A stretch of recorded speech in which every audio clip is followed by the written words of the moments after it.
Thank you, Mr. Chairman, and Ranking Member Barrasso and distinguished members of the committee for holding this hearing on the Puerto Rico Recovery, Accuracy, and Disclosures Act of 2021, or PRADA. As the lead sponsor of PRADA, along with Senator Rubio, I appreciate the opportunity to speak to you today about what I believe is an urgent need to enact this bipartisan and bicameral legislation. I also want to thank my colleague, Congresswoman Velasquez, for her tireless advocacy for the people of Puerto Rico and her leadership on this issue, along with my colleagues, Senator Rubio, Hirono, Wicker, Blumenthal, Wyden, and Stabenow for their co-sponsorship. PRADA is a rather straightforward bill. It would simply close a loophole in existing law to ensure that advisors and consultants to Puerto Rico's Fiscal Oversight Board follow the same transparency and disclosure practices as would be required in other U.S. bankruptcy cases. As my colleagues will recall, in 2016, Congress passed the Puerto Rico Oversight Management and Economic Stability Act, or PROMESA, which aimed to create a standardized bankruptcy process for Puerto Rico to allow the island to restructure its debts while meeting its obligations to creditors and maintaining services for the people of the island. PROMESA created the Fiscal Oversight and Management Board, or La Junta as it's known on the island, which currently has sweeping authority over Puerto Rico's debt restructuring and budget. Unfortunately, PROMESA did not require the Oversight Board's advisors and consultants to disclose conflicts of interest with creditors to whom Puerto Rico owes money.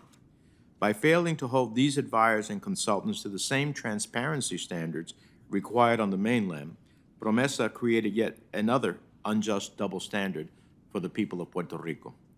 I oppose PROMESA because I believed it would not do enough to protect the people of Puerto Rico during the debt restructuring process. And while I like to be right as much as I can, this is one area where I wish I had been wrong. In many ways, the Oversight Board has made life on the island harder and less fair for so many Puerto Ricans. The legislation the committee is considering today would address one key issue created by PROMESA.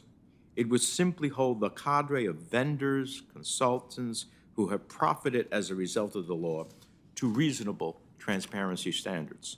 PRADA would require advisors and consultants working for the Oversight Board to disclose any potential conflicts of interest and to comply with the same robust transparency practices that are required for those providing advice to bankruptcy cases on the U.S. mainland.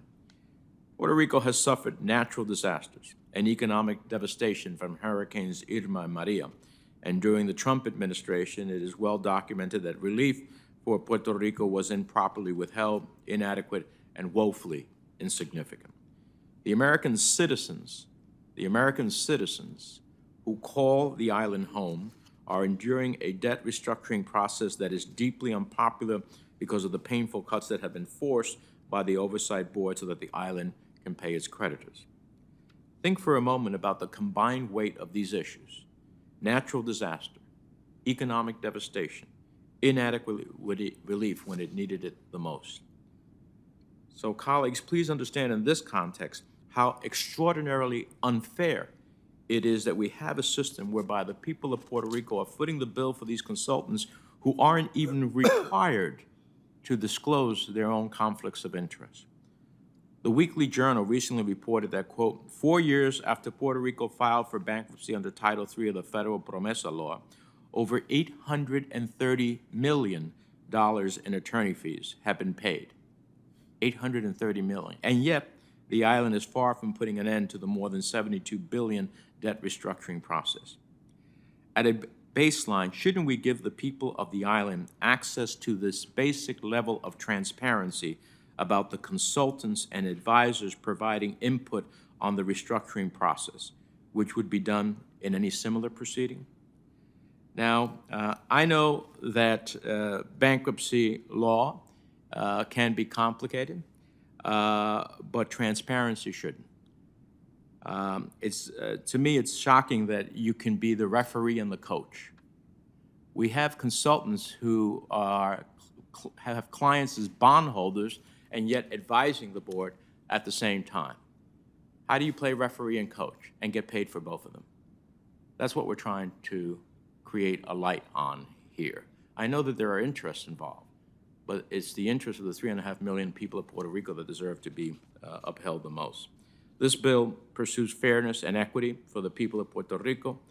And let me note that not even the member of the Permissive Board testifying today, even the member of the Permissive Board testifying today is supportive of the goals of our bill, and I appreciate that. Our colleagues in the House have passed this bill not once, but twice, and both times unanimously. I appreciate, Mr. Chairman, the ranking member, for you to hold this hearing and give this matter attention. I also hope you will act swiftly to right this injustice. Thank you again for consideration of this vital legislation.